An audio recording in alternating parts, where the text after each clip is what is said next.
बिस्मिल्लाहिर्रहमानिर्रहीम। कैसे हैं आप? अल्लाह करे जहाँ रहें खुश व खुर्रम रहें और शाद व आबाद रहें। ईरान ने हमला किया लेकिन अंदरूनी दुश्मन भी ईरान की ज़बान बोलने लगे। इस पर हम बात करते हैं, लेकिन उससे पहले ये कि पीटीआई के मरकज़ी रहनुमा शेर अफजल खान मरवत ने सिंध में जो कैंपेन कर रहे थे पीटीआई की, उन्होंने कल कहा था कि उनको अपने ही रहनुमाओं की तरफ से जो उनके खिलाफ ज़बान इस्तेमाल की जा रही है और उससे वो दिल बर्दाश्त होकर वो उस कैंपेन को मुअत्तल करते हैं और वापस हो रहे हैं।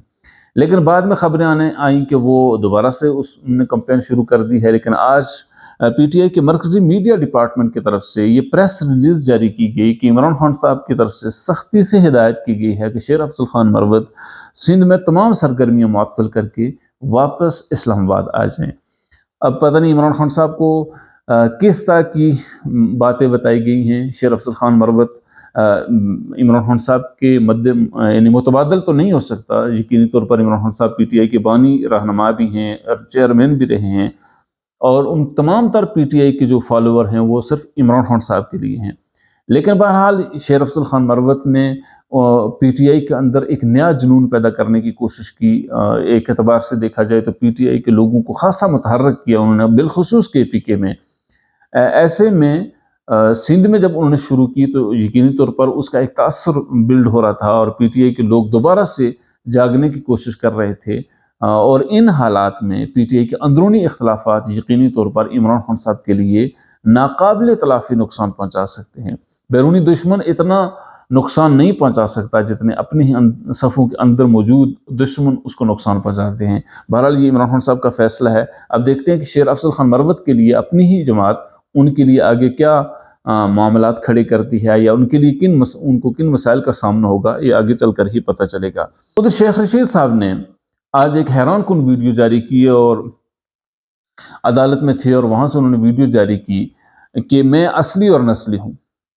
इनकी असलियत और नस्लियत का पता आपको अंदाजा आप इससे लगा लें कि 20वीं जमातें ये तब्दील कर चुके हैं और ये हमेशा खुद को गेट नंबर 4 का तर्जमान कहलाते थे।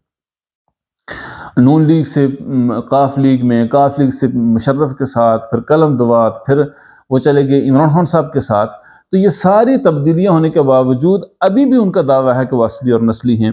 और उन्होंने कहा है कि 56 और 57 में, यानी 56 और 57 में पीटीआई के कारकुन भी उन्हीं को वोट दें, इसलिए कि उन्होंने बहुत तशद्दुद बर्दाश्त किया है।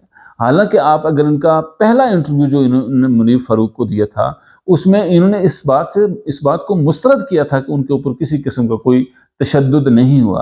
अब वो कह रहे हैं कि मेरे ऊपर तशद्दुद हुआ है, इसलिए आप मुझे वोट दें। पीटीआई के कारकुनों को कह रहे हैं और अंदाजा लगाएं कि पीटीआई के 56 और 57 में अपने कैंडिडेट मौजूद हैं।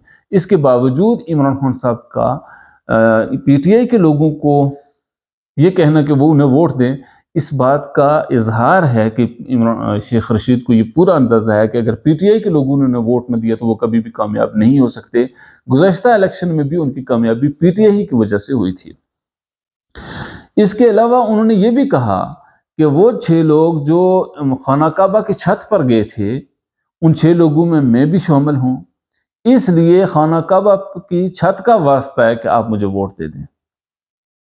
अब ये मजहब कार्ड का इस्तेमाल इलेक्शन कमीशन को ज़रूर इस पर नोटिस लेना चाहिए कि वो मजहब कार्ड के इस्तेमाल करके वोट हासिल करने पर जो उनका कानून है उसके मुताबिक शेख रशीद से भरपूर बाज़पुर्स करें। यानी वो शख्स के जिसकी अपनी ज़ाती ज़िंदगी में मजहब का एक उनसर भी नज़र नहीं आता, वो ये क्लेम कर रहा है कि वो चूँकि खाना काबा की छत पर गया हुआ था इसलिए उसको वोट दिया जाए। तो खाना काबा की देखभाल तो अबू जहल भी कर रहा था, तो क्या इस वजह से नबी अलैहि सल्लम का साथ छोड़कर अबू जहल के साथ हो जाते? ये मजहब कार्ड का इस्तेमाल ये किसी भी तौर पर दुरुस्त नहीं हो सकता। उधर आजम स्वाति साहब ने इंतखाबात से दस्तबरदार होने का ऐलान किया है। आज उनकी वकील ने पेशावर हाई कोर्ट में जाकर कहा कि चूंकि आजम स्वाति साहब इलेक्शन से दस्तबरदार हो गए हैं तो इसलिए उनका केस निपटा दिया जाए।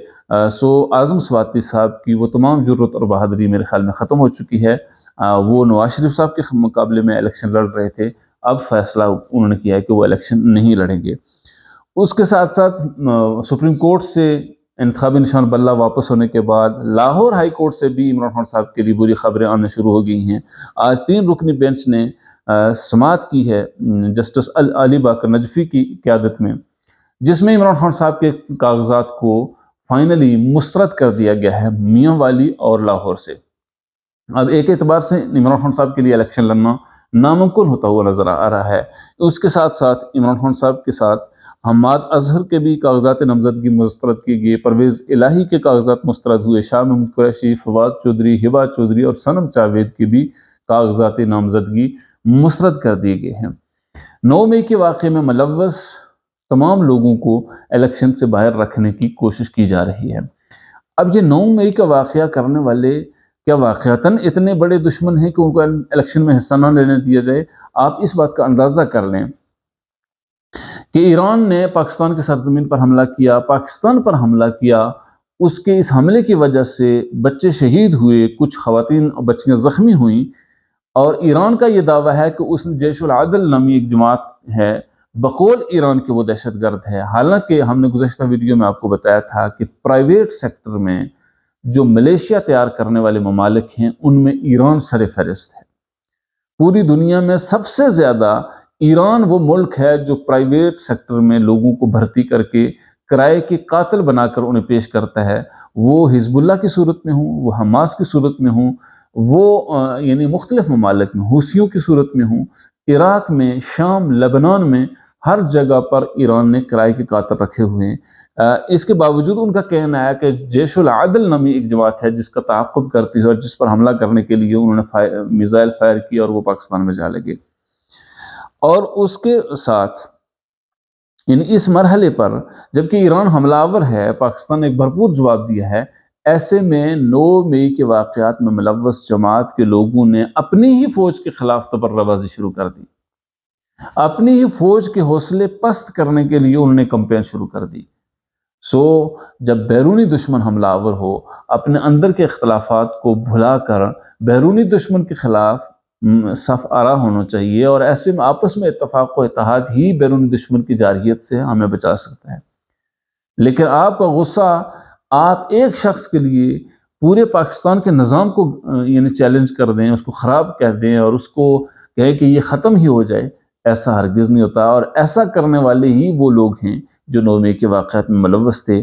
آج جب ان کے کاغذات نامزدگی مسترد ہوتے ہیں تو انہیں جمہوریت یاد آتی ہے، لیکن وہ کون سی جمہوریت تھی جس نے آپ کو یہ اجازت دی کہ آپ 9 مئی کے جیسے واقعات میں ملوث ہوں، آپ اپنی فوج پر حملہ آور ہو جائیں، آپ اپنی ہی تنصیبات کو اور اپنی ہی یعنی ملکی جو املاک ہیں ان کو جلا کر، ان کو گرا کر ان کو ختم کر دیں۔